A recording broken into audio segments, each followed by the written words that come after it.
نبی کریم صلی اللہ علیہ وسلم کے زمانے میں کچھ صحابہ کرام ایسے تھے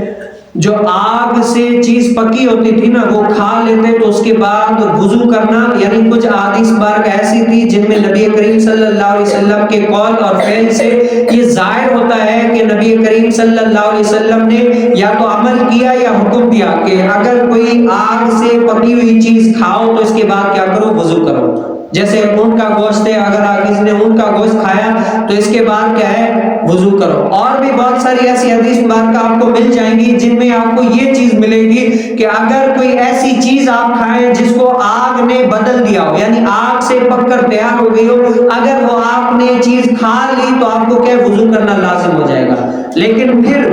اس کے بعد حضرت عبداللہ بن عباس رضی اللہ تعالیٰ سے روایت ہے کہ نبی کریم صلی اللہ علیہ وسلم نے بکری کا شانہ کھایا، بکری کا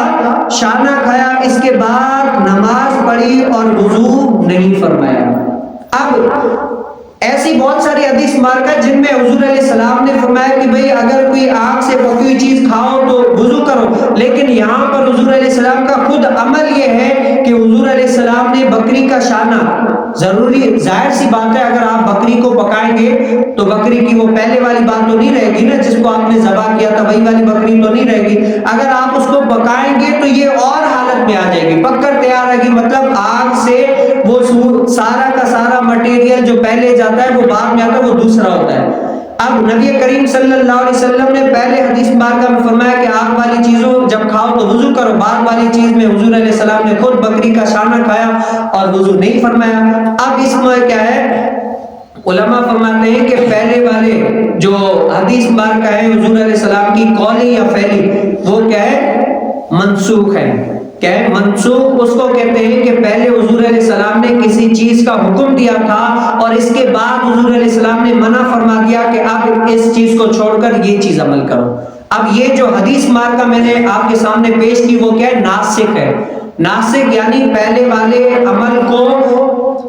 ہٹا دیا، اب دوسرا عمل جو ہے نا وہ جاری رہے گا۔ جیسے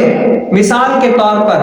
پہلے حضور کریم صلی اللہ علیہ وسلم کیسے کیا کرتے، رفع الیدین کیا کرتے تھے، جیسے آج ہم کرتے ہیں پہلی رکعت میں رفع الیدین، رفع الیدین، رفع کہتے ہیں اٹھانے کو، یدین یعنی دونوں ہاتھ، رفع الیدین حضور علیہ السلام کیا، جیسے ہم پہلی رکعت کے لیے اللہ اکبر یہ ہمارا رفع الیدین ہے، اسی طرح حضور علیہ السلام نے رفع الیدین کیا۔ اور پہلے لوگ جو ہے نا ایسے منافق، ایسے کافر ظاہری طور پر اپنے آپ کو مسلمان کہلاتے تھے لیکن اپنی بغل میں کیا ہے وہ بت رکھ کر آتے تھے۔ تو نبی کریم صلی اللہ علیہ وسلم کو تو اللہ تعالیٰ نے غیب کا علم دیا، وما ہوا علی الغیب بدنین، تو نبی کریم صلی اللہ علیہ وسلم کو پتہ چل گیا کہ بہت سارے ایسے منافق کافر ہیں جو اپنے آپ کو ظاہری طور پر مسلمان کہتے ہیں لیکن ہیں اندر سے کالے۔ تو نبی علیہ السلام نے کیا کیا، پہلی رکعت کے لیے اللہ اکبر کر کے رفع الیدین کیا، پھر کیا ہے جب رکوع میں گئے نا تب بھی حضور علیہ السلام نے رفع الیدین کیا، اور پھر جب رکوع سے اٹھے تب بھی رفع الیدین کر کے پھر یا کیا ہے سجدے میں گئے، اسی طرح دو سجدے کر کے پھر اٹھے تو پھر رفع الیدین کے، اسی لیے کہ وہ جو منافق کافر ہوتے تھے نا اپنے یہاں پر